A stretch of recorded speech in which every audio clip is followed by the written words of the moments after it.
നമസ്കാരം. ചലച്ചിത്ര പ്രവർത്തകയും അധ്യാപികയുമായ ഡോക്ടർ ആശ അച്ചി ജോസഫാണ് നമുക്കൊപ്പം ചേരുന്നത്. PT കുഞ്ഞുമുഹമ്മദിനെതിരായ ലൈംഗികാതിക്രമ പരാതി നൽകിയതിനു ശേഷം നേരിട്ട ചില അനുഭവങ്ങൾ തുറന്നു പറഞ്ഞ പശ്ചാത്തലത്തിലാണ് ആശ അച്ചി ജോസഫ് നമുക്കൊപ്പം ചേരുന്നത്. സ്വാഗതം. ഏത് സാഹചര്യത്തിലാണ് ഈ ഒരു തുറന്നു പറച്ചിൽ അനിവാര്യമായി തോന്നിയത്? ഈ സംഭവം നടന്നതിന് ശേഷം ഞാൻ ഈ സംഭവത്തെക്കുറിച്ച് എങ്ങനെയാണ് പ്രതികരിക്കേണ്ടതെന്ന് തീരുമാനിക്കാൻ കുറച്ച് സമയമെടുത്തു. അതിൻ്റെ കാരണം ഞാൻ ഇതുവരെ പ്രവർത്തിച്ചുകൊണ്ടിരുന്ന സാഹചര്യങ്ങളിലൊക്കെയും ഈ പറയുന്ന പരാതി എഴുതാൻ ആൾക്കാരെ സഹായിക്കുകയും അവരുടെ മാനസികവും ശാരീരികവുമായ പ്രശ്നങ്ങൾ കാണുകയും കേൾക്കുകയൊക്കെ ചെയ്യുന്ന ഒരു വ്യക്തിയായിട്ടും കൂടിയാണ് ഞാൻ പ്രവർത്തിച്ചുകൊണ്ടിരുന്നത്, WCCയുടെ സ്ഥാപക അംഗം എന്നുള്ള രീതിയിൽ. അപ്പോൾ എന്നെ സംബന്ധിച്ച് ഒരു പരാതി ഈ കാര്യത്തിൽ കൊടുക്കുക എനിക്ക് എന്തുകൊണ്ടോ അത്ര വർക്കായില്ല. ഇത് ഞാൻ തന്നെ ഒരു പോലീസ് സ്റ്റേഷനിൽ പോയി ഒരു പരാതി എഴുതി കൊടുക്കേണ്ട ഒരു കാര്യമാണോ എന്ന് എനിക്ക് സംശയം തോന്നി. അതിനൊരു പ്രധാന കാരണം ഗവൺമെൻറ് നേരിട്ട് അപ്പോയിൻ്റ് ചെയ്ത വളരെ പ്രാധാന്യമുള്ള ഒരു കമ്മിറ്റിയുടെ മെമ്പറായിട്ടിരിക്കുമ്പോൾ അത് സർക്കാരിൻ്റെ നേരിട്ടുള്ള ചുമതലയിൽ വരുന്ന ഒരു കാര്യമാണ്. അപ്പോൾ അതിന് ഞാനൊരു ലോക്കൽ പോലീസ് സ്റ്റേഷനിൽ പോയി പരാതി പറയണോ എന്നുള്ളത് എനിക്കൊരു സംശയമായിരുന്നു. അതിൻ്റെ രണ്ടാമത്തെ ഭാഗം, യഥാർത്ഥത്തിൽ തൊഴിലിടത്തെ ലൈംഗിക പീഡനം നടക്കുമ്പോൾ ആ പ്രത്യേക ഓഫീസിലെ ICയുമായി ബന്ധപ്പെടുക എന്ന് പറയുന്ന ഒരു കാര്യമുണ്ട് എന്നെനിക്കറിയാമായിരുന്നു. അപ്പോൾ അവിടെ IC എങ്ങനെയാണ്, കാരണം ഞാനൊരു താൽക്കാലിക സംവിധാനത്തിൽ പ്രവർത്തിച്ച ആളാണ്. കാരണം 12 ദിവസമായിരുന്നു എൻ്റെ വർക്കിംഗ് ടൈം. അപ്പോൾ 12 ദിവസം വളരെ എക്സ്റ്റെൻഡഡ് അവേഴ്സ് പ്രവർത്തിക്കുന്ന സമയത്ത് എങ്ങനെയാണ് എനിക്കിങ്ങനെ ഒരു പ്രശ്നം വന്നാൽ ഞാൻ പ്രതികരിക്കേണ്ടത്, പരാതി കൊടുക്കേണ്ടത് എന്നുള്ളത് എനിക്ക് ഒരു ധാരണക്കുറവുണ്ടായിരുന്നു എന്ന് തന്നെ വേണം പറയാൻ. ഞാൻ ഈ പറയുന്ന പോലെ കഴിഞ്ഞ 9 വർഷമായിട്ട് WCCയുടെ ഭാഗമായി ഏറെ കാര്യങ്ങൾ ചെയ്തു വന്ന ഒരാളാണെങ്കിൽ പോലും ഈ കൺഫ്യൂഷൻസ്, അതുപോലെ തന്നെ എനിക്ക് എൻ്റെ മാനസികമായിട്ട് ഞാൻ വളരെ ഒന്ന് ഷാറ്റേർഡായി. കാരണം ഞാൻ എൻ്റെ കരിയറിൻ്റെ ഒരു പ്രത്യേക അവസ്ഥയിലാണ്. അതായത് 30 വർഷത്തോളമായി ഞാൻ ജോലി ചെയ്യുന്നു. അപ്പോൾ എനിക്ക് ഈ ഒരു ഇടക്കാലത്തൊന്നും ഉണ്ടാകാത്ത രീതിയിൽ ഇങ്ങനെ ഒരു പ്രശ്നം വരുന്നത് ഒരു തരത്തിൽ പറഞ്ഞാൽ എൻ്റെ എന്താ പറയുന്നത്, പൂർണ്ണമായിട്ട് എൻ്റെ ബേസ് ഇളക്കിക്കളഞ്ഞ ഒരു കാര്യമായിട്ടാണ് എനിക്ക് തോന്നിയത്. അപ്പോൾ അതിന് കുറേ സമയമെടുത്തു. അതിനുശേഷം ഞാൻ ചെയ്തത് മുഖ്യമന്ത്രിക്ക് ഒരു കത്തെഴുതുക എന്നുള്ളതാണ്. കാരണം എനിക്ക് എന്താണ് ചെയ്യേണ്ടതെന്നുള്ള ഒരു അവ്യക്തതയിൽ നിന്ന് മുഖ്യമന്ത്രി എന്നുള്ളയാൾ യഥാർത്ഥത്തിൽ ഈ IFFKയുടെയും ഒക്കെ ഒരു തലപ്പത്തിരിക്കുന്ന ആളെന്നുള്ള രീതിയിൽ അദ്ദേഹത്തിന് ഒരു അഡ്വൈസ് ഉണ്ടാവും എന്നുള്ള രീതിയിലാണ് ഞാൻ ഈ കത്തെഴുതുന്നത്. കത്ത് എഴുതി കഴിഞ്ഞിട്ട് ഏകദേശം 4 ദിവസം കഴിയുമ്പോൾ നവംബർ 24-ന് 25-നോടടുത്ത് കത്തെഴുതുന്നു.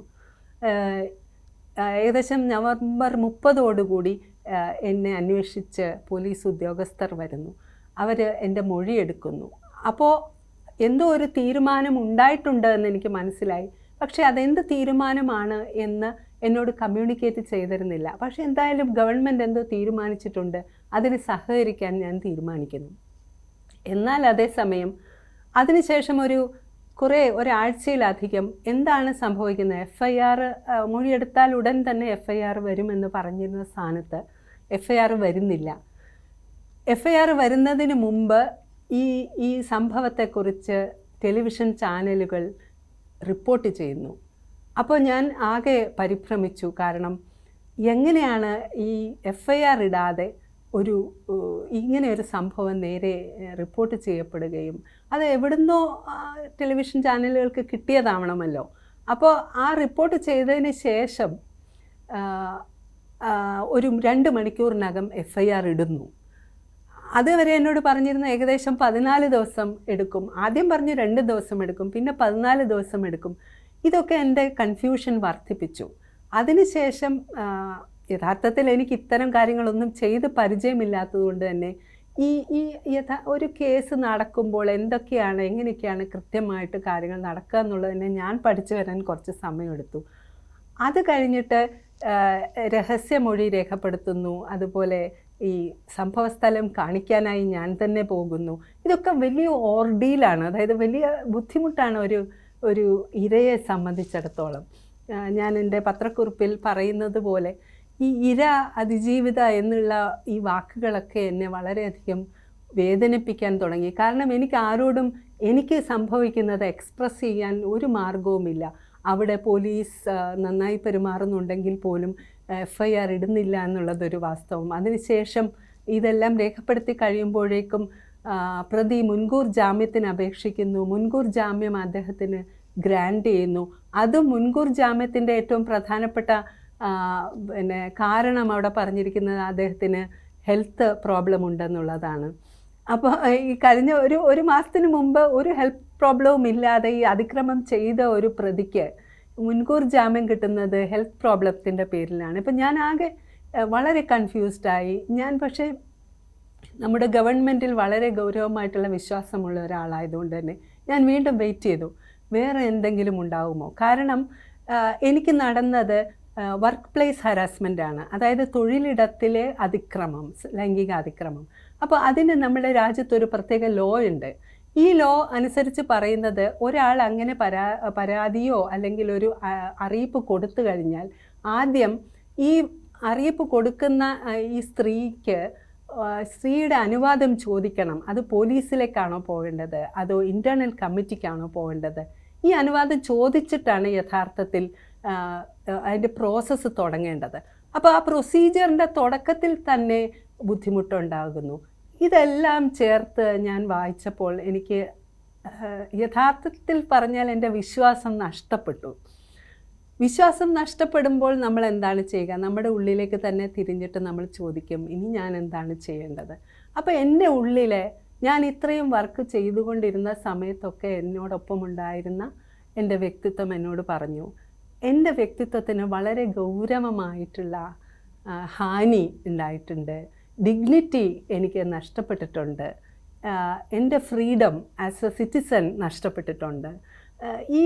ഈ സിസ്റ്റത്തെ വിശ്വസിച്ചാണ് ഞാൻ പല കാര്യങ്ങളും അതിനുവേണ്ടി വെയിറ്റ് ചെയ്തുകൊണ്ടിരുന്നത്. പക്ഷേ ആ വെയിറ്റ് ഒരു രീതിയിലും എന്നെ സഹായിക്കുന്നില്ല. അതിന് ഓപ്പോസിറ്റ് പറഞ്ഞു കഴിഞ്ഞാൽ ഇപ്പോൾ കുറ്റപത്രം സമർപ്പിക്കപ്പെട്ടു, ഇനി എപ്പോഴാണോ കോടതി അത് ഹിയർ ചെയ്യാൻ പോകുന്നത്, എന്താണ് സംഭവിക്കാൻ പോകുന്നത്, ഇതുവരെ സംഭവിച്ച കാര്യങ്ങൾ നോക്കിക്കഴിഞ്ഞാൽ ഒരു കാരണവശാലും അത് ഒരു നീതിപൂർവകമായ ഒരു ഇടപെടൽ സിസ്റ്റത്തിൻ്റെ ഭാഗത്തുനിന്ന് ഉണ്ടാകുന്നില്ല എന്നുള്ള ഒരു കൃത്യമായ ധാരണ ഉണ്ടായപ്പോഴാണ് ഞാൻ പുറത്തു വന്ന് എനിക്ക് അതിജീവിത, ഇര എന്നു മുതലായ ടൈറ്റിൽസ് ഒന്നും ആവശ്യമില്ല, എനിക്ക് നിശബ്ദയായിരിക്കാൻ പറ്റില്ല, എനിക്ക് നീതി കിട്ടണം എന്നുള്ളത് പറയാൻ തീരുമാനിക്കുന്നത്. തീർച്ചയായും ഇതിൽ പ്രാഥമികമായി നടത്തേണ്ടുന്ന ചില ആശയവിനിമയങ്ങൾ ഉണ്ടായില്ല എന്ന് പറഞ്ഞല്ലോ. മുഖ്യമന്ത്രിയെ ഈ കാര്യങ്ങൾ അറിയിക്കുമ്പോൾ അതൊരു പരാതിയായല്ല അറിയിച്ചത് എന്ന് പറയുന്നു. അപ്പോൾ ഏത് തരത്തിലുള്ള ഒരു ഇടപെടലായിരുന്നു താങ്കൾ യഥാർത്ഥത്തിൽ ആഗ്രഹിച്ചിരുന്നത്? ഞാൻ നേരത്തെ പറഞ്ഞല്ലോ, ഞാൻ 9 വർഷമായിട്ട്, അതായത് ആക്ട്രസ് അസോൾട്ട് കേസിന് ശേഷം ഒരുമിച്ച് വന്ന വിമൻ ഇൻ സിനിമ കളക്റ്റീവിൻ്റെ ഭാഗമായിട്ട് വർക്ക് ചെയ്യുകയാണ്. അപ്പോൾ അത് പ്രകാരം യഥാർത്ഥത്തിൽ വിമൻ ഇൻ സിനിമ കളക്റ്റീവ് ഏറ്റവും കൂടുതൽ ഇടപെട്ടിട്ടുള്ളത് വർക്ക് പ്ലേസ് സെക്ഷൽ ഹാരസ്മെൻറ്റിൻ്റെ കാര്യത്തിലാണ്, ആദ്യത്തെ കേസ് മുതൽ. അപ്പോൾ ഇതിലെല്ലാം കൂടി ഞാൻ പഠിച്ചിട്ടുള്ള ചില കാര്യങ്ങളുണ്ട്. അതാണ് ഞാൻ നേരത്തെ പറഞ്ഞത്.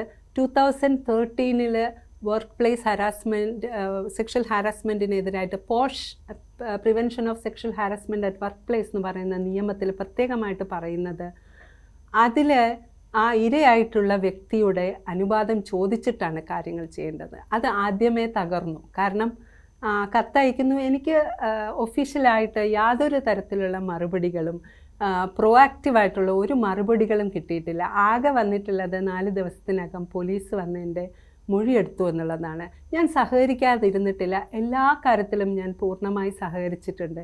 പക്ഷേ ഈ പറയുന്ന കാര്യം എന്നെ ഒരു തരത്തിൽ പറഞ്ഞാൽ വളരെ വളരെ ചിന്തിപ്പിച്ചു. അതാണ് സംഭവിച്ചത്. ICCയിൽ ഉയർത്തി അവിടെ പരിഹരിക്കണം എന്നതായിരുന്നു താങ്കൾ ആഗ്രഹിച്ചിരുന്നത് അല്ലേ? അതെ. ഈ രീതിയിലുള്ള ഒരു കേസുമായി പോകാൻ താങ്കൾ ആഗ്രഹിച്ചിരുന്നില്ല? ഞാൻ സ്വയം കേസ് കൊടുത്ത് മുന്നോട്ട് പോകാൻ ആഗ്രഹിക്കാത്തതിൻ്റെ കാരണം ഞാൻ പറഞ്ഞല്ലോ ഓൾറെഡി. അതുകൊണ്ട് തന്നെ എന്താണ് ഗവൺമെൻറ് ഇതിൽ ചെയ്യുന്നത്? കാരണം ഇതൊരു സാധാരണ കാര്യമല്ല, ഇതൊരു അസാധാരണമായ സവിശേഷമായ സന്ദർഭമാണ്. കാരണം സാധാരണ ഒരു സിനിമയിൽ നടക്കുന്ന സെക്ഷൽ ഹാരസ്മെൻ്റ് അല്ല. ഇതിൽ വളരെ റെസ്പെക്റ്റഡ് ആയിട്ടുള്ള ഒരു ഫോറത്തിൽ IFFK എന്ന് പറയുന്ന ഏറ്റവും ഇമ്പോർട്ടൻ്റ് ആയിട്ടുള്ള ഒരു ഫിലിം ഫെസ്റ്റിവലിൻ്റെ ജൂറി ആയിട്ടിരിക്കുന്ന രണ്ടാൾക്കാർ തമ്മിൽ നടക്കുന്ന ഒരു സംഭവമാണ്. അപ്പം ആ അനുഭവത്തിൽ ഞാൻ എങ്ങനെയായിരിക്കും ഗവൺമെൻറ് ഇത്തരമൊരു വളരെ ഇമ്പോർട്ടൻ്റ് ആയിട്ടുള്ള അനുഭവത്തെ കൈകാര്യം ചെയ്യുന്നത് എന്ന് എൻ്റെ കൺഫ്യൂഷനിൽ നിന്ന് നോക്കുമ്പോൾ അവർ കൈകാര്യം ചെയ്യുന്നതാണ് നല്ലത് എന്ന് ഞാൻ തീരുമാനിച്ചതുകൊണ്ടാണ് ഇങ്ങനെ ഒരു കത്ത് എഴുതുന്നത്. ഇപ്പോൾ ICCക്കുള്ളിൽ ഇത് പരിഹരിക്കണമെന്ന് ആഗ്രഹിച്ചു, പക്ഷേ മറ്റ് നടപടികളുമായി പോയി. അത് പക്ഷേ ശരിയായ വിധത്തിൽ പോകുന്നില്ല, നീതി കിട്ടില്ല എന്നൊരു ബോധം ഉണ്ടായപ്പോൾ താങ്കൾ തുറന്ന് സംസാരിക്കുന്നു എന്ന് പറഞ്ഞു. മുഖ്യമന്ത്രിയെ സംബന്ധിച്ച് ഇത്രയും ഗൗരവമുള്ള ഒരു വിഷയം ശ്രദ്ധയിൽപ്പെടുമ്പോൾ അത് പോലീസിന് ഹാൻഡ് ഓവർ ചെയ്യുക എന്നതൊരു സാമാന്യ ഇടപെടൽ എന്ന നിലയിൽ കാണുന്നുണ്ടോ? അതെ, നിങ്ങൾ പറഞ്ഞ വളരെ ശരിയാണ്. ഇത് ഒരു ജനറൽ ആയിട്ടുള്ള അല്ലെ ജനറിക് ആയിട്ടുള്ള രീതിയിലാണ് ഇതിനെ സമീപിച്ചിട്ടുള്ളത്. കാരണം നമ്മളൊരു സ്ത്രീ പരാതിപ്പെടുന്നു, ഏതൊരു സ്ത്രീയും ലൈംഗിക അതിക്രമം ഉണ്ടാകുമ്പോൾ പരാതിപ്പെടുന്നതനുസരിച്ച് നമ്മൾ നേരെ പോലീസിനെ വിളിക്കുന്നു. ഇതൊരു ക്രിമിനൽ ഒഫൻസാണ് എന്നുള്ള രീതിയിൽ മാത്രം കൈകാര്യം ചെയ്യുന്നു. യഥാർത്ഥത്തിൽ ഇത് work place harassment, sexual harassment എന്നുള്ള നിയമം വളരെ സ്പെസിഫിക് ആയിട്ടുള്ള നിയമത്തിൻ്റെ കീഴിൽ സ്പെസിഫിക് ആയിട്ടുള്ള ഒരു കേസാണ്. WCC വാദിച്ചതും അതിൻ്റെ മുന്നോട്ട് സിനിമയിൽ ICകൾ സ്ഥാപിക്കാനായിട്ട് ശ്രമിച്ചതുമൊക്കെയുള്ള അതിൻ്റെ പ്രീവിയസ് ഹിസ്റ്ററി വെച്ച് നോക്കുമ്പോഴേക്കും നമ്മൾ മനസ്സിലാക്കുന്നത് ഇങ്ങനത്തെ കാര്യങ്ങളൊന്നും ശ്രദ്ധിക്കാതെ എന്തുകൊണ്ടാണ് തീരുമാനമെടുക്കാൻ ഗവൺമെൻറ് തുനിഞ്ഞത് എന്ന് ഇപ്പോഴും എനിക്ക് മനസ്സിലായിട്ടില്ല. എന്തുകൊണ്ടാകും അങ്ങനെ ഒരു തീരുമാനത്തിലേക്ക് സർക്കാർ കടന്നത് എന്നതാണ് താങ്കൾ കരുതുന്നത്? താങ്കൾക്ക് അഭിപ്രായ വ്യത്യാസം ഉണ്ടായിരുന്നു എന്ന് പറഞ്ഞുവല്ലോ, അപ്പോൾ പോലും പിന്നെ ഇങ്ങനെ ഒരു നീക്കം സർക്കാരിൻ്റെ ഭാഗത്തു നിന്നും ഉണ്ടാകുമ്പോൾ അതിനോട് സഹകരിക്കാം എന്ന് തീരുമാനിച്ചത് ഏത് സാഹചര്യത്തിലാണ്? ഞാൻ പറഞ്ഞല്ലോ, ഈ ഗവൺമെൻറ്റിനെ വിശ്വസിക്കുക, ഗവൺമെൻറ് പറയുന്നത് എന്തെങ്കിലും പ്രത്യേക കാരണങ്ങൾ കൊണ്ടായിരിക്കും. കാരണം എന്നെക്കാളും തീർച്ചയായിട്ടും മൊത്തമായിട്ടുള്ള കാര്യം അവലോകനം ചെയ്യാൻ ഈ ഗവൺമെൻറ്റിൻ്റെ ഭാഗത്തു നിന്നാണല്ലോ പറ്റുന്നത്. അതുകൊണ്ടാണ് ഞാൻ സഹകരിച്ചത്. കാരണം നമ്മൾ മാറി നിന്നിട്ട് കാര്യമില്ല. നമ്മൾക്ക് കാര്യങ്ങൾ അറിയില്ലെങ്കിൽ പോലും, നമ്മളോട് കമ്മ്യൂണിക്കേറ്റ് ചെയ്തില്ലെങ്കിൽ പോലും നമ്മുടെ ഗവൺമെൻറ്റാണ്, അതായത് എന്തോ ഒരു കാര്യം അവർ മനസ്സിൽ കണ്ടിട്ടുണ്ടാകും, അത് എൻ്റെ ഗുണത്തിന് വേണ്ടി കൂടി ആയിരിക്കും എന്നുള്ള ഒരു ചിന്തയിലാണ് ഞാൻ സഹകരിച്ചത്. പിന്നീട് എപ്പോഴാണ് ആ വിശ്വാസം താങ്കൾക്ക് തീർത്തും നഷ്ടപ്പെട്ടത്? എനിക്ക് കൺഫ്യൂഷൻ ഉണ്ടായി. അവർ ചെയ്തിട്ടുള്ള കുറേ അധികം കാര്യങ്ങൾ നോക്കിയപ്പോഴേക്കും അതായത് ഒരു ഇര എന്നുള്ള രീതിയിൽ എനിക്ക് കിട്ടേണ്ട നീതി ഓരോരോ സ്റ്റെപ്പിലും എന്തുകൊണ്ടോ കോംപ്രമൈസ്ഡ് ആകുന്നു. ആ കോംപ്രമൈസ് എന്തുകൊണ്ടാണ് സംഭവിക്കുന്നതെന്ന് എനിക്ക് അറിഞ്ഞുകൂടാ. പിന്നെ ഞാൻ മനസ്സിലാക്കുന്നത്, ബേസിക്കായിട്ട് നമ്മളിപ്പോൾ ഒരു അനാലിസിസ് നടത്തുമ്പോൾ നമുക്ക് തോന്നുന്നത്, ഈ പറയുന്ന ഏത് ഒരു തരം അതിക്രമ കേസുകളിലാണെങ്കിലും അധികാരമുള്ള പുരുഷന്മാർ അധികാരത്തിൻ്റെതായ രീതിയിൽ ഇടപെടുമ്പോൾ തീർച്ചയായിട്ടും ഇരകളായിട്ടുള്ള സ്ത്രീകൾക്കാണ് ഏറ്റവും വലിയ ബുദ്ധിമുട്ടുണ്ടാകുന്നത്. അവരുടെ നീതി അവർക്ക് ലഭിക്കുന്നില്ല. അപ്പോൾ എൻ്റെ കേസും ആ രീതിയിൽ തന്നെയാണ് പോകുന്നത്. ഇതിൽ ആക്ച്വലി ഗവൺമെൻറ് സ്വമേധയാ കേസെടുത്തിരിക്കുന്നതാണ്, സുവോമോട്ടോ കേസാണ്. അപ്പോൾ ഗവൺമെൻറ് എൻ്റെ ഭാഗത്താണ് ആ രീതിയിൽ. പക്ഷേ എൻ്റെ ഭാഗത്താണെന്ന് എന്നോട് പറയുകയും അതേസമയം എൻ്റെ ഭാഗത്തല്ലാതിരിക്കുകയും ചെയ്യുന്ന ഒരു ആക്ഷൻ വൈസ് എൻ്റെ ഭാഗത്തല്ല, അതെനിക്ക് കാണാൻ സാധിക്കുന്നില്ല. അപ്പോൾ ആ പോയിന്റിലാണ് ഇങ്ങനെ ചെയ്യേണ്ടി വന്നത്. മുഖ്യമന്ത്രിയെ ആദ്യം ഇത് അറിയിക്കുന്നു, അതിനുശേഷം അവിടെ നിന്നാണ് ഈ നടപടികളുടെ തുടക്കം ഉണ്ടാകുന്നത്. പക്ഷേ താങ്കൾ ഇപ്പോൾ സൂചിപ്പിച്ചതുപോലെ അത് താങ്കൾക്ക് വേണ്ടിയുള്ളതാണ് ആക്ഷൻ എന്ന് താങ്കൾക്ക് തോന്നുന്നില്ല. അവിടെ മുഖ്യമന്ത്രിയുടെ ഓഫീസിന് വീഴ്ച സംഭവിച്ചു എന്ന് കരുതുന്നുണ്ടോ? വീഴ്ച എന്നുള്ളതിനേക്കാൾ കൂടുതൽ ഒരു അക്കൗണ്ടബിലിറ്റി, അതായത് ഒരു ഉത്തരവാദിത്വം നടത്തുന്നതിലുള്ള തകരാറ് എന്ന് പറയുന്നതായിരിക്കും നല്ലത്. കാരണം ഉത്തരവാദിത്വം അറിയാൻ വയ്യാത്ത ആൾക്കാരല്ലല്ലോ അവർ. ഉത്തരവാദിത്വം അറിയുന്നവരാണ്. തീർച്ചയായിട്ടും ഇങ്ങനെ വളരെ ഡീറ്റെയിൽഡ് ആയിട്ടുള്ള ഒരു ലെറ്റർ 4 മറ്റ് സ്റ്റേക്ക് ഹോൾഡേഴ്സിന് കോപ്പി വെച്ചിട്ടാണ് അയക്കുന്നത്. അപ്പോൾ അതെല്ലാതും അത് വളരെ ട്രാൻസ്പെറൻ്റ് ആയിട്ടാണ് ഞാൻ ചെയ്യുന്നത്. എന്നാൽ അതേസമയം കോൺഫിഡൻഷ്യൽ ലെറ്റർ ആയിരുന്നു. അത് വേറെ ഒരു രീതിയിലും അവർക്ക് ബുദ്ധിമുട്ടുണ്ടാക്കേണ്ട ആവശ്യമില്ല. അപ്പോൾ ഇത് ഇൻഫർമേഷൻ ഇല്ലാത്തത് കൊണ്ട് സംഭവിക്കുന്നതാണെന്ന് ഞാൻ കരുതുന്നില്ല. കാരണം അത് മുഖ്യമന്ത്രിയുടെ ഓഫീസാണ്, കേരളത്തിൻ്റെ മുഖ്യമന്ത്രിയുടെ ഓഫീസാണ്. കാരണം കേരളം വളരെ നന്നായി ഗവേണൻസ് നടത്തുന്ന ഒരു സംസ്ഥാനമാണെന്നാണല്ലോ നമ്മളൊക്കെ ചിന്തിക്കുന്നത്. അങ്ങനെയാണ് താനും. അപ്പോൾ ഇതിന് ഒരു എന്തുകൊണ്ടാണ് ഈ പറയുന്ന അവൾക്കൊപ്പം എന്ന് പറയുകയും അവൾക്കൊപ്പം അല്ലാതിരിക്കുകയും ചെയ്യുന്ന പ്രവർത്തികൾ ഉണ്ടാകുന്നത് ഈ ചീഫ് മിനിസ്റ്ററുടെ ഓഫീസിൻ്റെയോ അല്ലെങ്കിൽ ഗവൺമെൻറ്റിൻ്റെ മൊത്തമായിട്ടുള്ള രീതിയിൽ? അത് പോലീസ് തീർച്ചയായിട്ടും എൻ്റെ അടുത്ത് വന്ന പോലീസുകാരികളൊന്നും ഒരു രീതിയിലും എന്നോട് മോശമായിട്ട് പെരുമാറിയിട്ടില്ല. അവർ വളരെ സഭ്യമായ രീതിയിൽ വളരെ എന്നെ പ്രോത്സാഹിപ്പിക്കുന്ന അല്ലെങ്കിൽ എൻ്റെ കേസിനെ മുന്നോട്ട് കൊണ്ടുപോകാനായിട്ട് സഹായിക്കുന്ന രീതിയിൽ മാത്രമാണ് അവർ പെരുമാറിയിട്ടുള്ളത്. എനിക്ക് വളരെയധികം എന്താ പറയുക, എമ്പതിയാണ് അവരിൽ നിന്ന് കിട്ടിയിട്ടുള്ളത്. പക്ഷേ അവരെ പേഴ്സൺസ് എന്നുള്ള രീതിയിൽ അവരുടെ ട്രെയിനിങ് വളരെ മെച്ചമാണെന്ന് ഞാൻ കരുതുന്നു. പക്ഷേ ആ ട്രെയിനിങ് അവിടെ ഒതുങ്ങി നിൽക്കുന്നു. സിസ്റ്റം മൊത്തമായിട്ട് നോക്കുമ്പോൾ നമുക്ക് ഓരോരോ സ്ഥലത്തു നിന്ന് കിട്ടേണ്ട സപ്പോർട്ട്, അതിനാണ് നമ്മൾ അക്കൗണ്ടബിലിറ്റി എന്ന് പറയുന്നത്. ഒരു സിറ്റിസൺ ഇതുപോലെ ഒരു ക്രിമിനൽ ഒഫൻസ് റിപ്പോർട്ട് ചെയ്ത് സുവമോട്ടോ ആയിട്ട് കേസെടുക്കുമ്പോൾ അവിടെ ഗവൺമെൻറ്റിൻ്റെ അക്കൗണ്ടബിലിറ്റി വളരെ വളരെ പ്രധാനമാണ്. എല്ലാ സിസ്റ്റംസും, അതായത് പോലീസ്, നീതിന്യായ കോടതികൾ, ഇതെല്ലാതും പെരുമാറുന്നതിൻ്റെ ഒരു എൻവയൺമെൻറ്റ് വിക്ടിമിനെ വീണ്ടും വീണ്ടും വിക്ടിമൈസ് ചെയ്യുന്ന ഒരു എൻവയൺമെൻറ്റാണ്. അതാണ് ഇപ്പോൾ നടന്നുകൊണ്ടിരിക്കുന്നത്. പോലീസ് സ്റ്റേഷനിൽ പോയി പരാതിപ്പെടാനുള്ള മാനസികാവസ്ഥ പോലും താങ്കൾക്കുണ്ടായിരുന്നില്ല. പക്ഷേ താങ്കൾ മുഖ്യമന്ത്രിയെ രേഖാമൂലം ഇതറിയിക്കാൻ തീർച്ചപ്പെടുത്തുകയാണല്ലോ. നമുക്കറിയാം, മറ്റൊരു അതിജീവിതയുമായി ബന്ധപ്പെട്ട് അദ്ദേഹം ഒരു കപ്പിൽ എഴുതിയ വാചകം പോലും കേരള സമൂഹം വലിയ രീതിയിൽ ചർച്ച ചെയ്തതാണ്. അപ്പോൾ അവൾക്കൊപ്പം എന്ന മെസ്സേജ് കൊടുക്കുന്ന പല വിധത്തിലുള്ള ഇടപെടലുകൾ അദ്ദേഹത്തിൻ്റെ ഭാഗത്തു നിന്നും ഉണ്ടായിട്ടുള്ളതാണ്.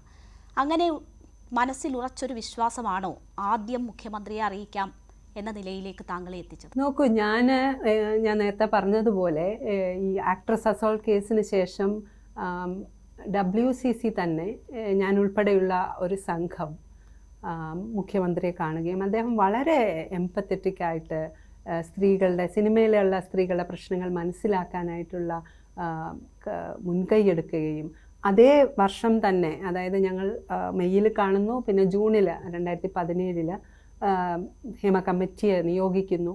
അതിനുശേഷം നമുക്കറിയാം ബാക്കി ഉള്ളത് ചരിത്രമാണ്. അപ്പോൾ ആ ഒരു രീതിയിൽ എനിക്ക് അദ്ദേഹത്തെ കാണുകയും അദ്ദേഹത്തിൻ്റെ ഒരു രീതിയിൽ വളരെ മതിപ്പുള്ള ഒരാളുമാണ് ഞാൻ. എന്ന് വെച്ചാൽ ഒരു മുഖ്യമന്ത്രി എന്നുള്ള രീതിയിൽ വളരെ ഗൗരവമായി കാര്യങ്ങൾ എടുക്കുകയും കാര്യങ്ങളെ സ്ത്രീ സുരക്ഷയെക്കുറിച്ച് വളരെ വ്യക്തമായ ഒരു കാഴ്ചപ്പാടുള്ള ഒരു ഗവൺമെൻറ്റാണ് എന്നൊക്കെ നമുക്കറിയാം. അപ്പോൾ അതുകൊണ്ട് എനിക്ക് അതിൽ പ്രത്യേകിച്ച് സംശയമൊന്നും ഉണ്ടായിരുന്നില്ല. അത് തീർച്ചയായിട്ടും ഞാൻ എഴുതി കഴിഞ്ഞപ്പോൾ അടുത്ത 4 ദിവസത്തിനകം എൻ്റെ മൊഴിയെടുക്കാനായിട്ട് ആൾക്കാർ വരികയൊക്കെ ചെയ്യുമ്പോൾ നമുക്ക് പിന്നെ തോന്നുന്നത് യഥാർത്ഥത്തിൽ ഇത് നമ്മളെ സഹായിക്കാൻ വേണ്ടിയിട്ടുള്ള ഒരു രീതിയാണ് നമുക്ക് തോന്നുന്നത്. അപ്പം അതുകൊണ്ട് തന്നെ എനിക്ക് അങ്ങനെ ഒരു സംശയം തോന്നിയില്ല. അത് എനിക്ക് എന്ന് പറഞ്ഞാൽ വളരെ ദിവസം വളരെ 1-2 മാസങ്ങൾക്ക് ശേഷമാണ് എനിക്ക് വിശ്വാസം നഷ്ടപ്പെട്ടത്. അതുവരെ യഥാർത്ഥത്തിൽ ഞാൻ എന്തോ സംഭവിക്കാനിരിക്കുന്നു, ഇനിയും എന്തോ സംഭവിക്കും. പ്രധാനമായിട്ടും ഈ again back to the POSH act, ആ ആക്റ്റിൽ പറയുന്നത് നമ്മൾ ഇങ്ങനെ കുറ്റകരമായ ഒരു പ്രവൃത്തി കണ്ടു കഴിഞ്ഞാൽ അപ്പോൾ തന്നെ ഔദ്യോഗികമായുള്ള എല്ലാ സ്ഥാനങ്ങളിൽ നിന്നും മാറ്റി നിർത്തണം എന്നുള്ളതാണ്. അപ്പോൾ ഇവിടെ നടന്നത് ഔദ്യോഗികമായ സ്ഥാനങ്ങളിൽ നിന്ന് മാറ്റി നിർത്തപ്പെട്ടു അദ്ദേഹം. പക്ഷെ ഒരു രീതിയിലുള്ള പബ്ലിക് കമ്മ്യൂണിക്കേഷനും അതിൽ നടന്നില്ല. എന്നോടും ആരും കമ്മ്യൂണിക്കേറ്റ് ചെയ്തില്ല. വാക്കാലാണ് കമ്മ്യൂണിക്കേറ്റ് ചെയ്യുന്നത്. അദ്ദേഹം IFFKയിൽ വരില്ല, നിങ്ങൾ പേടിക്കേണ്ട, നിങ്ങൾ വന്നോളൂ എനിക്ക് പേടിയൊന്നുമില്ല, പക്ഷേ നിങ്ങൾ വരണം. പിന്നെ അതുപോലെ അദ്ദേഹത്തിൻ്റെ പേര് IFKയുടെ ബുക്കിലുണ്ടാവില്ല. പക്ഷേ നിയമത്തിനോടനുസരിച്ച് അഗെയിൻ കമ്മിങ് ബാക്ക് ടു ഉത്തരവാദിത്തത്തോടു കൂടിയുള്ള ഒരു ഒഫീഷ്യലായ പ്രവർത്തനം ഉണ്ടായില്ല എന്നുള്ളതാണ്. അതായത് നമുക്കറിയാമല്ലോ, നമ്മളൊരു കത്തെഴുതുമ്പോൾ നമ്മൾ മറുപടി പ്രതീക്ഷിക്കുന്നുണ്ട്. പക്ഷെ മറുപടി ആക്ഷനായിട്ട് വരുമ്പോൾ വീണ്ടും നമ്മൾ വിചാരിക്കുന്നു അത് നല്ലതിനാണ് എന്ന് വിചാരിക്കുന്നു. പക്ഷെ അങ്ങനെ ഒരു കൺസിസ്റ്റൻ്റ് ആയിട്ടുള്ള അക്കൗണ്ടബിൾ ആയിട്ടുള്ള പ്രവർത്തനം ഉണ്ടായില്ല. മുഖ്യമന്ത്രിയിലുള്ള വിശ്വാസം പൂർണ്ണമായും നഷ്ടപ്പെട്ടോ അതോ ഈ തുറന്നു പറച്ചിലിന് ശേഷം തെറ്റുകൾ തിരുത്തപ്പെടുമെന്ന് പ്രതീക്ഷിക്കുന്നു? ഞാൻ ചേഞ്ചിൽ വിശ്വസിക്കുന്ന ആളാണ്. നിരന്തരമായിട്ട് മൊമെൻറ്റ് ടു മൊമെൻറ്റ്, അതായത് പ്രത്യേകിച്ചും ഇൻ്റർനെറ്റിൻ്റെ കാലഘട്ടത്തിൽ നമ്മൾ ജനാധിപത്യ പ്രക്രിയയിൽ കൂടുതൽ വിശ്വസിക്കുന്ന ഒരു ആളുമാണ്. തീർച്ചയായിട്ടും തെറ്റുകൾ തിരുത്താനുള്ള പോസിബിലിറ്റി നമ്മൾ സിസ്റ്റത്തിന് കൊടുക്കണം. ഞാൻ WCCയുടെ ഒരു മെമ്പർ എന്നുള്ള രീതിയിൽ പറയുമ്പോൾ തെറ്റുകൾ തിരുത്തപ്പെടുന്നതും പുതിയ ചേഞ്ച് ഉണ്ടായി വരുന്നതും ഞാൻ നേരിട്ട് കണ്ടിട്ടുള്ള ആളാണ്. അതും ഇത്രയും ട്രഡീഷണലായിട്ട് വർക്ക് ചെയ്യുന്ന, ഇത്രയും അൺഹെൽത്തി ആയിട്ടുള്ള പ്രൊഫഷണലായിട്ടുള്ള പ്രാക്ടീസസ് ഉള്ള ഒരു ഇൻഡസ്ട്രിയിൽ, അതായത് അൺഓർഗനൈസ്ഡ് ആയിട്ടുള്ള ലേബർ ഉള്ള ഇൻഡസ്ട്രിയിൽ വ്യത്യാസങ്ങൾ, വളരെ വലിയ വ്യത്യാസങ്ങൾ നമ്മൾ കാണുന്നുണ്ട്. അപ്പോൾ തീർച്ചയായിട്ടും ഗവൺമെൻറ്റുകൾ ഇത് മനസ്സിലാക്കും. അതിന് വേണ്ടിയിട്ടാണല്ലോ നമ്മൾ ഇത്രയും ബുദ്ധിമുട്ടി ഒരു കാര്യം ഇങ്ങനെ ചെയ്യുന്നത്. നമ്മളുടെ ആക്ഷൻ തീർച്ചയായിട്ടും മറ്റുള്ളവർക്കും മറ്റ് സിറ്റിസൺസിനും ഗവൺമെൻറ്റിനും ചേഞ്ച് ചെയ്യാനുള്ള ഒരു സ്പേസ് ഉണ്ടാക്കുക എന്നുള്ളതാണ് ഇപ്പം ഞാൻ ചെയ്യുന്നത്. ഇത് കേസെടുക്കുകയും നടപടികൾ നടക്കുകയും ചെയ്യുമ്പോൾ തന്നെ പിന്തിരിപ്പിക്കാനുള്ള വലിയ ശ്രമവും നടന്നു. അതിൽ താങ്കൾ വിശ്വസിച്ച പലരുടെയും ഇടപെടൽ ഉണ്ടായി എന്ന് താങ്കൾ തുറന്നു പറഞ്ഞുവല്ലോ. അത് രാഷ്ട്രീയമായിട്ടുള്ള ഇടപെടൽ എന്ന നിലയിലാണോ കാണുന്നത്? അതായത് ഞാൻ നേരത്തെ സൂചിപ്പിച്ചുവല്ലോ, ഈ അധികാരം കൈയാളാൻ സാധ്യതയുള്ള എന്താ പറയുന്ന പവറിനെ കൈകാര്യം ചെയ്യുന്ന ഒരു പുരുഷാധിപത്യ ക്രമമാണ് നമ്മുടേത്. ആ പുരുഷാധിപത്യ ക്രമത്തിൽ ഏറ്റവും കൂടുതൽ പുരുഷന്മാരാണ് അതിൻ്റെ ഗുണം അനുഭവിക്കുന്നത്, പ്രത്യേകിച്ചും പവറിലിരിക്കുന്ന പുരുഷന്മാർ. അപ്പോൾ അങ്ങനെ ഈ പറഞ്ഞ ആൾ, അതായത് പ്രതിയായിട്ടുള്ള ആൾക്കും അങ്ങനെയുള്ള ഒരു കാര്യം ഉണ്ട് എന്ന് തന്നെയാണ് ഞാൻ വിചാരിക്കുന്നത്. അപ്പോൾ ആ പുരുഷനെ സഹായിക്കാൻ വേണ്ടി ഈ ക്രമം മുഴുവനും അദ്ദേഹത്തിൻ്റെ ഒപ്പം നിൽക്കുന്നതായിട്ടാണ് എനിക്ക് അനുഭവപ്പെട്ടത്. ഇപ്പോൾ നീതി തേടിയുള്ള പോരാട്ടമാണ്. താങ്കളുടെ ഐഡൻറ്റിറ്റി ഉൾപ്പെടെ പുറത്ത് കാട്ടിക്കൊണ്ട് ആ നീതിക്ക് വേണ്ടി പോരാടാൻ തീരുമാനിച്ചിരിക്കുകയാണ്. അപ്പോൾ അതിൽ നിന്ന് താങ്കളെ പിന്തിരിപ്പിക്കാൻ ശ്രമിച്ച, ആ പരാതി നൽകുന്നതിൽ നിന്ന് താങ്കളെ പിന്തിരിപ്പിക്കാൻ ശ്രമിച്ചവർ ഈ ഒരു കുറ്റകൃത്യത്തിൻ്റെ ഭാഗമായിരിക്കുകയാണല്ലോ. ആ പോരാട്ടത്തിൽ എന്തുകൊണ്ടാണ് അവർക്കൊരു സംരക്ഷണം, എന്തുകൊണ്ടാണ് അവരുടെ പേര് പുറത്തു പറയാത്തത്? എനിക്ക് നിലനിൽക്കണമല്ലോ. ഞാൻ എല്ലാതും പുറത്തു പറഞ്ഞ് എന്നെ തന്നെ ഇല്ലായ്മ ചെയ്യുന്ന ഒരവസ്ഥയിലേക്ക് പോകാൻ പറ്റില്ല. കാരണം എനിക്ക് ഇത് പുറത്തു കൊണ്ടുവരണം എന്നുള്ളത് വളരെ ഇമ്പോർട്ടൻ്റ് ആയിട്ടുള്ള ഒരു കാര്യമാണ്. ഞാൻ ഒരിക്കലും എനിക്ക് ഈ കാര്യം നടന്ന ഉടനെ വന്ന് മാധ്യമങ്ങളോട് പറയുകയല്ല ചെയ്തത്.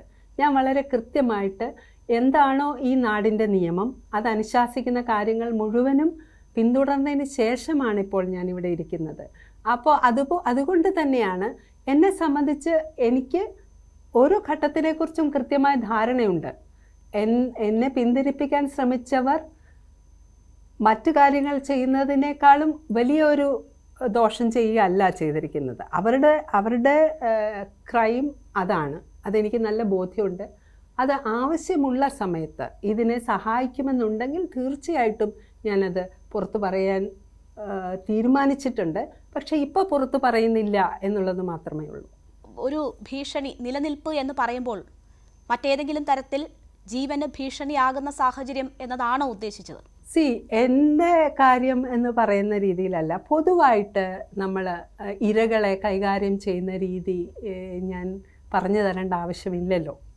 അതായത് അവൾക്കൊപ്പം എന്ന് പറഞ്ഞ് മാധ്യമങ്ങളായാലും ഗവൺമെൻറ് ആയാലും മറ്റുള്ള പുരുഷ ആധിപത്യ രീതികളായാലും തീർച്ചയായിട്ടും എന്താ പറയുന്നത്, ഇവർ പറയുന്നത് ശരിയാണോ, ഇവർ പറയുന്നതിൽ ഇവർക്ക് തന്നെ ഗുണമുണ്ടാക്കാൻ ഇവരെന്തൊക്കെയാണ് കെട്ടിച്ചമച്ച് പറയുന്നത് എന്നുള്ള കണ്ണുകളിൽ നിന്ന് തന്നെയാണ് എപ്പോഴും ഇരകളെ കാണുന്നത്. അതിലൊട്ടും സമൂഹത്തിന് വിശ്വാസമില്ലാതെ വരുന്നതിൻ്റെ ഏറ്റവും പ്രധാനപ്പെട്ട കാരണം പേട്രിയാർക്കി തന്നെയാണ്. പേട്രിയാർക്കി എല്ലാവരുടെയും ഉള്ളിൽ, ഈ സംസാരിക്കുന്ന എൻ്റെയും ഉള്ളിലുണ്ട്. അപ്പോൾ ആ ഒരു കാര്യത്തെ നമ്മൾ പുറന്തള്ളണമെങ്കിൽ നമ്മൾ നിരന്തരമായിട്ട് അതിനെതിരെ നമ്മൾ തന്നെ ഒരു ലേണിങ്ങും ഒരു ചലഞ്ചായിട്ട് എടുക്കേണ്ട ആവശ്യമുണ്ട്. അപ്പോൾ അത് എങ്ങനെയൊക്കെയാണോ നടക്കുന്നത് അങ്ങനെയാണ് അത് മുന്നോട്ട് പോകുന്നത്. അപ്പോൾ തീർച്ചയായിട്ടും ഇരകൾക്ക് ചലഞ്ച് ഉണ്ട്, പിന്നെ പ്രശ്നങ്ങളുണ്ട്. എവിടെയാണ് ഇരകൾക്ക് പ്രശ്നങ്ങൾ ഉണ്ടാകാതിരിക്കുന്നതെന്ന് പറയാൻ പറ്റില്ലല്ലോ. കാരണം എനിക്ക് നല്ല അനുഭവമുണ്ട്. ഇപ്പോൾ ഇന്നലെയൊക്കെ എൻ്റെ സംഭാഷണം കേട്ടിട്ടുള്ള എൻ്റെ വളരെ സുഹൃത്തുക്കളായിട്ടുള്ള സർവൈവേഴ്സായിട്ടുള്ള സ്ത്രീകൾ എന്നെ വിളിച്ചു പറഞ്ഞു, നിങ്ങൾ ഭക്ഷണം കഴിക്കുന്നുണ്ടോ, ശ്വസിക്കുന്നുണ്ടോ, വെള്ളം കുടിക്കുന്നുണ്ടോ, നിങ്ങളോട് ഇതാരും അന്വേഷിക്കില്ല, നിങ്ങളിപ്പം ഞങ്ങളുടെ പട്ടികയിലാണ് എന്ന് പറയുകയാണ്. അപ്പോൾ അതിൻ്റെ അർത്ഥം എന്താണ്? അതിൻ്റെ അർത്ഥം വളരെ ദാരുണമായ സാഹചര്യങ്ങളിലാണ് അതിജീവിതർ ഏർപ്പെട്ടിട്ടുള്ളതെന്നുള്ളതാണ്. അപ്പോൾ അവർക്ക് പേരുകളുമില്ല, അവർക്ക് മുഖവുമില്ല, അവരെ എങ്ങനെയും കൈകാര്യം ചെയ്യാം. അതുകൊണ്ട് തന്നെയാണ് ഞാൻ പുറത്ത് വന്ന് സംസാരിക്കുന്നത്. എന്നെ എങ്ങനെയും കൈകാര്യം ചെയ്യാൻ ഞാൻ ഒരുക്കമല്ല. സമൂഹം എന്നെ എങ്ങനെയും കൈകാര്യം ചെയ്യാൻ ഞാൻ അനുവദിക്കില്ല. അപ്പോൾ അതാണ്. അതുപോലെ തന്നെ എന്നെ മാത്രമല്ല, എനിക്ക് ശേഷം വരുന്ന ആൾക്കാരെയും എങ്ങനെയെങ്കിലും കൈകാര്യം ചെയ്യാം. പേരില്ലാത്തവരല്ലേ, മുഖമില്ലാത്തവരല്ലേ എന്ന് പറയാൻ സാധിക്കില്ല. കഴിഞ്ഞ ദിവസം ഇത് തുറന്നു പറഞ്ഞതിന് ശേഷം, താങ്കളുടേതായ ലേഖനം വന്നതിന് ശേഷം ഏതെങ്കിലും തരത്തിൽ വീണ്ടും പിന്തിരിപ്പിക്കാനുള്ള ശ്രമം ഉണ്ടായിട്ടുണ്ടോ? ഉണ്ടായിട്ടില്ല. കാരണം ഞാൻ നേരത്തെ പറഞ്ഞതാണല്ലോ, എനിക്ക് കുറേ അധികം എക്സ്പോഷറും കുറേ അധികം കളക്റ്റീവായിട്ടുള്ള സ്ട്രെങ്ത്തുമുള്ള ഒരു പ്ലാറ്റ്ഫോമിലാണ് ഞാൻ നിൽക്കുന്നത്. WCC മാത്രമല്ല, ഏകദേശം 100ഓളം വ്യക്തികളും സംഘടനകളും ചേർന്നിട്ടുള്ള ഒരു പ്ലാറ്റ്ഫോമാണ് ഇപ്പം എന്നെ സഹായിക്കുന്നത്. ആ പ്ലാറ്റ്ഫോമിൻ്റെ ഒരു സഹായം ഉറപ്പുവരുത്തിയതിന് ശേഷമാണ് ഞാൻ പുറത്ത് വന്ന് സംസാരിക്കുന്നത്. കാരണം ഞാനായി തന്നെ നിന്ന് കഴിഞ്ഞാൽ ഇതിന് ഒരു പരിഹാരവുമില്ല. ഇതെൻ്റെ മാത്രം ഒരു വ്യക്തിപരമായ കാര്യമല്ല, ഇത് ഒരു പൊളിറ്റിക്കൽ ക്രൈമാണ് ഇവിടെ സംഭവിച്ചുകൊണ്ടിരിക്കുന്നത്, അതിജീവിതരോട് സംഭവിച്ചുകൊണ്ടിരിക്കുന്നത്. അതുകൊണ്ട് തന്നെ ഇത് ജനാധിപത്യത്തിനെതിരെയുള്ള ധ്വംസനമാണ്. അപ്പോൾ നമുക്ക് ജനാധിപത്യത്തെ ഗൗരവമായി ആരോഗ്യകരമായി കൊണ്ടുപോകണമെങ്കിൽ ഇതൊരു പബ്ലിക് റെസ്പോൺസിബിലിറ്റി ആയിട്ട് മാറണം. ഇതൊരു സമൂഹത്തിൻ്റെ റെസ്പോൺസിബിലിറ്റി ആയിട്ട് മാറിയെങ്കിൽ മാത്രമേ അത് സാധിക്കുകയുള്ളൂ. അതുകൊണ്ട് ഞാൻ വളരെ ധൈര്യത്തോടു കൂടി തന്നെയാണ് ഇവിടെ നിൽക്കുന്നത്. എനിക്ക് അങ്ങനെയുള്ള ഒരു തരത്തിലുള്ള ഭയങ്ങളുമില്ല. എന്നെ ആരെങ്കിലും പിന്തിരിപ്പിക്കാൻ വരുമെന്നോ അങ്ങനെയൊന്നുമുള്ള ഭയമില്ല എനിക്ക്.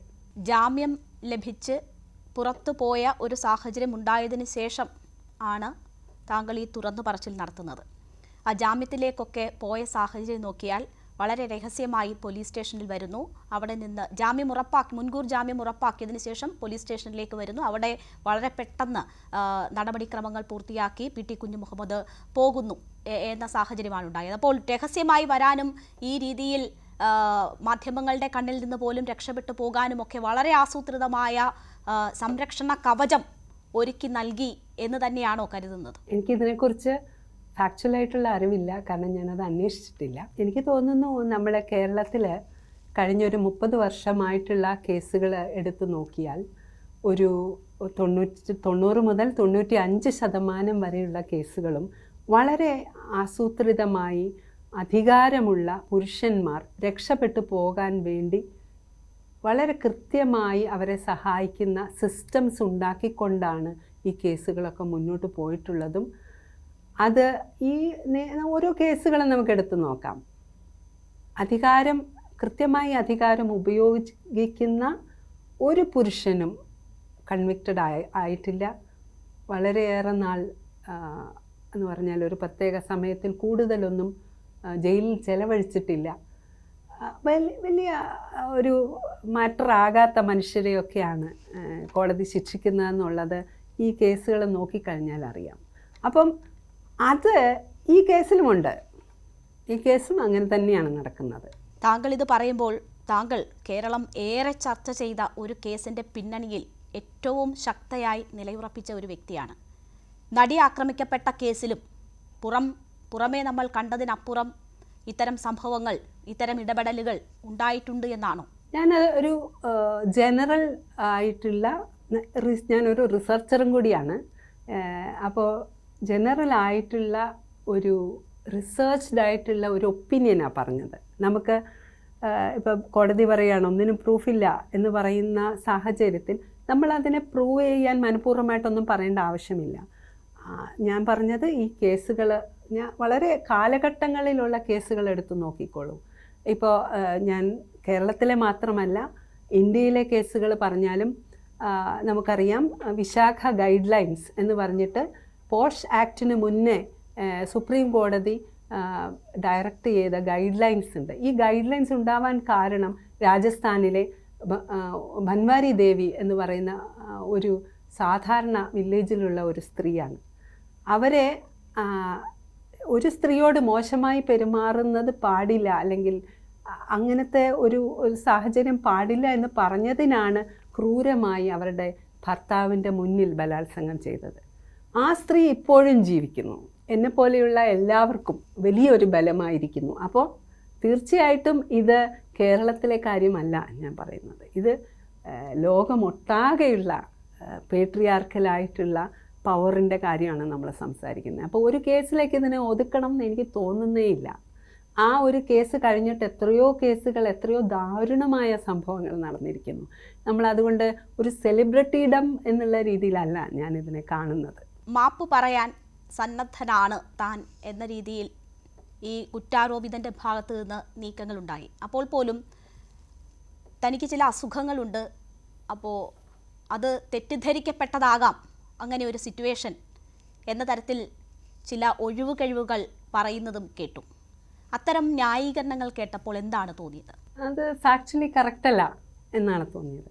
ഇങ്ങനെ ഒരു അതിക്രമം നടത്തുമ്പോൾ എന്താണോ സംഭവിച്ചത് എന്ന് എനിക്ക് അറിയാവുന്നതുകൊണ്ട് തന്നെ തെറ്റിദ്ധാരണയല്ല, വെറും ഒരു പെരുമാറ്റ ദൂഷ്യം എന്നുള്ളതല്ല.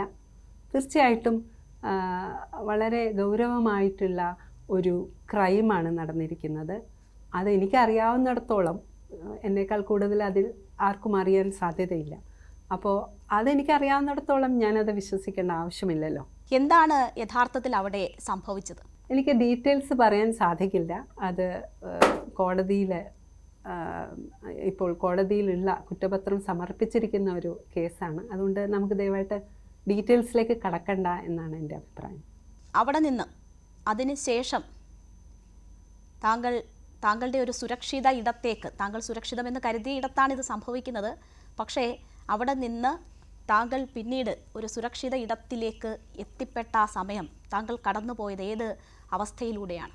എനിക്ക് ആരെങ്കിലും എനിക്കപ്പോൾ വിളിച്ചു പറയാനുണ്ടായിരുന്നെങ്കിൽ, അത് ആക്ച്വലി കുറച്ച് ലേറ്റായ ഒരു സമയമായിരുന്നു, വൈകുന്നേരം. ആരെങ്കിലും ഈ പറയുന്ന ഔദ്യോഗിക സംവിധാനത്തിൽ, ഞാൻ തന്നെ എന്നെ കുറ്റപ്പെടുത്തിയ ഒരു കാര്യമാണത്. സാധാരണ നമ്മൾ പറയും IC ഹെഡ് ആരാണ്, അവർ ICയുടെ പ്രവർത്തനമുണ്ടോ എന്നൊക്കെ യഥാർത്ഥത്തിൽ നമ്മളൊരു ജോലി ചെയ്ത് തുടങ്ങുന്നതിന് മുമ്പേ നമ്മൾ അന്വേഷിക്കേണ്ടതാണ്, പ്രത്യേകിച്ചും സ്ത്രീകൾ എന്നുള്ള രീതിയിൽ.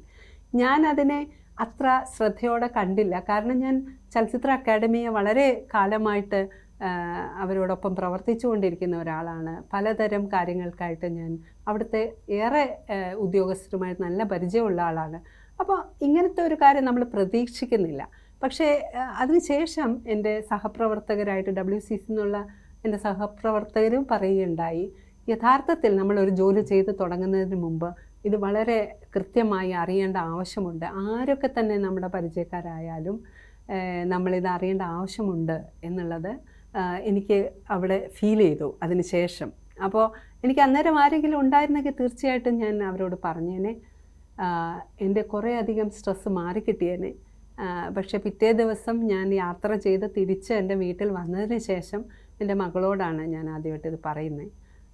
അപ്പോഴേക്കും ഞാൻ ഒരു തരത്തിൽ പറഞ്ഞാൽ വളരെ സ്ട്രെസ്ഡായിരുന്നു. അതിനുശേഷം ഏകദേശം ഒരു 10-15 ദിവസത്തോളം ഞാൻ ജോലി ചെയ്യുന്ന സ്ഥലത്ത് കുറേ ദിവസം പോകാതെ ഇരിക്കുകയും അതുപോലെ എന്താ പറയുക, എൻ്റെ മാനസികമായും ശാരീരികമായുള്ള ആരോഗ്യം തകരുകയും ഒക്കെ ചെയ്തു. അപ്പോൾ യഥാർത്ഥത്തിൽ എന്നെപ്പോലെയുള്ള ഒരാൾക്ക് പോലും ഇത് മുന്നമേ കാണാനോ എൻ്റെ സെക്യൂരിറ്റി ഞാൻ തന്നെ ഉറപ്പാക്കാനോ സാധിച്ചില്ല എന്നുള്ളത് എനിക്ക് എന്നോട് തന്നെയുള്ള ഒരു കുറ്റബോധമാണ്. ഇപ്പോൾ ഒരു സ്പെഷ്യൽ പബ്ലിക് പ്രോസിക്യൂട്ടർ വേണമെന്നൊരാവശ്യം മുന്നോട്ട് വെച്ചിട്ടുണ്ട്. മറ്റെന്തെങ്കിലും ഈ കേസിൻ്റെ മുന്നോട്ട് പോക്കുമായി ബന്ധപ്പെട്ട് സർക്കാരിൽ നിന്ന് താങ്കൾ പ്രതീക്ഷിക്കുന്നുണ്ടോ? ഞാൻ സ്പെഷ്യൽ പ്രോസിക്യൂട്ടറെ ഇതുവരെ ആവശ്യപ്പെട്ടിട്ടില്ല. എനിക്കതിലൊരു ഐറണി തോന്നുന്നുണ്ട്. കാരണം എനിക്ക് വേണ്ടി വാദിക്കുന്നത് സർക്കാരാണ്, ഞാനല്ല ഈ കേസ് നടത്തുന്നത്. അപ്പോൾ അവിടുത്തെ പബ്ലിക് പ്രോസിക്യൂട്ടറെ അവിശ്വസിക്കേണ്ട കാര്യം എനിക്കില്ല. കാരണം എനിക്കിപ്പോഴും പ്രോസിക്യൂട്ടർ ആരാണെന്ന് അറിഞ്ഞുകൂടാ. അപ്പോൾ മറ്റ് കേസുകളിലൊക്കെ ഇപ്പം നമുക്കറിയാവുന്ന ഇപ്പോഴത്തെ കേസുകളിലൊക്കെ ഒരു തരത്തിൽ അല്ലെങ്കിൽ മറ്റൊരു തരത്തിൽ ചില കാര്യങ്ങൾ നടക്കാതെ വരുമ്പോഴാണ് പ്രത്യേകമായിട്ടുള്ള പ്രോസിക്യൂട്ടറെ ആവശ്യപ്പെടുന്നത്. അങ്ങനെ ആവശ്യം വന്നാൽ ആവശ്യപ്പെടാം. എനിക്ക് എൻ്റെ കേസ് മാത്രം നന്നായി നടക്കും എന്ന് ഞാൻ പ്രതീക്ഷിക്കുന്നില്ല. ഞാൻ പറഞ്ഞല്ലോ 30 വർഷ കാലഘട്ടത്തിലെ കാര്യമൊക്കെ പറഞ്ഞല്ലോ. എൻ്റെ കേസ് മാത്രമായിട്ട് ഏതെങ്കിലും വൃത്തിയായി നടത്തപ്പെട്ടതുകൊണ്ട് എന്തെങ്കിലും പ്രയോജനമുണ്ടെന്ന് പോലും ഞാൻ വിചാരിക്കുന്നില്ല. ഇത് നമ്മൾ വളരെ കൃത്യമായ പബ്ലിക് അക്കൗണ്ടബിലിറ്റിയും എല്ലാ കേസുകളിലും സിസ്റ്റമിക്കായിട്ട് വേണ്ട ചേഞ്ചുകൾ വരുത്തുക എന്നുള്ളതുമാണ് നമ്മുടെ ആവശ്യം. പൊതുസമൂഹത്തോട് ഒരു ഐക്യപ്പെടലാണ് താൻ പ്രതീക്ഷിക്കുന്നതെന്ന് പറഞ്ഞു. ഏത് തരത്തിലുള്ളൊരു ഐക്യപ്പെടൽ താങ്കളോട്, താങ്കളെപ്പോലെയുള്ള അനുഭവങ്ങളിലൂടെ കടന്നു പോകുന്നവരോട് പൊതുസമൂഹം കാണിക്കണമെന്നാണ് പറയാനുള്ളത്?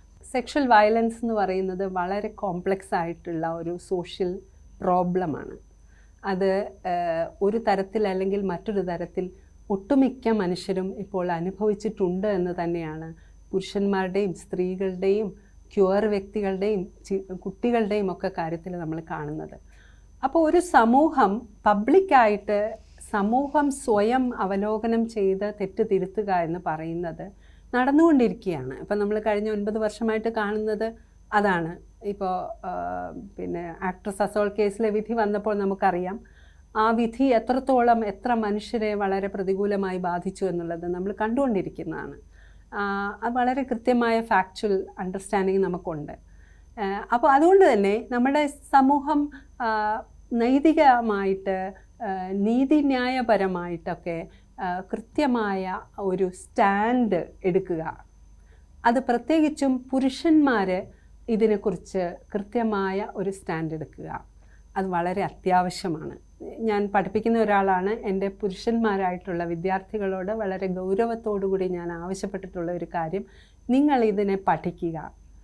സെക്സ് എഡ്യൂക്കേഷനാണെങ്കിൽ അങ്ങനെ, സാമൂഹ്യവും സാംസ്കാരികവുമായിട്ടുള്ള ചേഞ്ചസിനെ കുറിച്ച് മനസ്സിലാക്കുകയാണെങ്കിൽ അങ്ങനെ.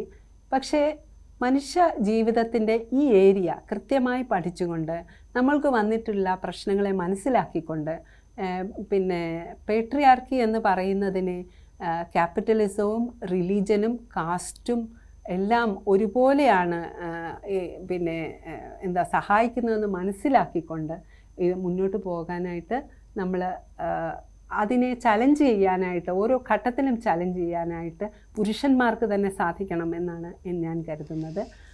അതുപോലെ സ്ത്രീകളും ക്യൂർ വ്യക്തികളും കുട്ടികളും അനുഭവിക്കുന്ന പ്രശ്നങ്ങളെ ഒരു സമൂഹം എന്നുള്ള രീതിയിൽ വളരെ ഉത്തരവാദിത്ത ബോധത്തോടെ എങ്ങനെ നേരിടാൻ സാധിക്കുമെന്നുള്ള ഒരു കൂട്ടായ പ്രവർത്തനമാണ് ആഗ്രഹിക്കുന്നത്. അതുകൊണ്ട് തന്നെ ഈ ഭാവന കേസ് കൊടുത്തിട്ട് 9ാമത്തെ വർഷമാണ്. ഫെബ്രുവരി 17-ാം തീയതി. ഫെബ്രുവരി 17-ാം തീയതി നമ്മളൊരു ക്യാമ്പയിൻ ലോഞ്ച് ചെയ്യുകയാണ്, 0 ടോളറൻസ് ടു സെക്ഷൽ വയലൻസ് എന്ന് പറഞ്ഞിട്ട്. അപ്പം ആ ക്യാമ്പയിന് എല്ലാവരും ഇതിൽ ഏതെങ്കിലുമൊക്കെ വളരെ ഗൗരവമായിട്ടുള്ള പ്രവർത്തനങ്ങൾ അതിനോട് ചേർന്ന് നടത്തണം എന്നുള്ള റിക്വസ്റ്റാണ് എനിക്ക് പൊതുവെ വയ്ക്കാനുള്ളത്. ഈ കേസിൽ, ഈ പോരാട്ടത്തിൽ നീതി കിട്ടുമെന്ന് പ്രതീക്ഷിക്കുന്നുണ്ടോ? തീർച്ചയായിട്ടും. നമ്മൾ കാണുന്നത് നീതി കിട്ടിക്കൊണ്ടിരിക്കുന്ന കാര്യങ്ങളാണ് കാണുന്നത്. അബറേഷൻസ് ഉണ്ട്. നമ്മൾ വലിയൊരു ജനാധിപത്യ രാജ്യമാണ്, വളരെ വലിയൊരു പോപ്പുലേഷനാണ് നമ്മൾക്ക്. അപ്പോൾ അതുകൊണ്ട് തന്നെ നമ്മൾ എന്താ പെട്ടെന്ന് എന്തെങ്കിലും വലിയ ചേഞ്ചുകൾ, പൊട്ടിത്തെറികൾ സംഭവിക്കാതെ ഒന്നും സംഭവിക്കില്ല. അപ്പോൾ അതുകൊണ്ട് തീർച്ചയായിട്ടും നമ്മൾക്ക് പ്രതീക്ഷ നൽകുന്ന ഒരു കാലഘട്ടമാണ് വരാൻ പോകുന്നതെന്നുള്ളതിൽ എനിക്ക് യാതൊരു സംശയവുമില്ല. വലിയൊരു പ്രതിസന്ധി ഘട്ടത്തിലൂടെ കടന്നു പോകേണ്ടി വരുമ്പോഴും അവിടെയും സധൈര്യം ഒരു പോരാട്ടത്തിന് വീണ്ടും തയ്യാറെടുത്തിരിക്കുകയാണ്. നീതി തേടിയുള്ള പോരാട്ടത്തിൽ എല്ലാ ഐക്യദാർഢ്യവും പ്രകടിപ്പിക്കുന്നു. ഒരുപാട് പേർക്ക് പ്രചോദനമാണ് ഈ ധൈര്യം. എല്ലാ ആശംസകളും. Thank you very much. Thank you. വളരെ നന്ദി ഞങ്ങൾക്കൊപ്പം ചേർന്നതിന്.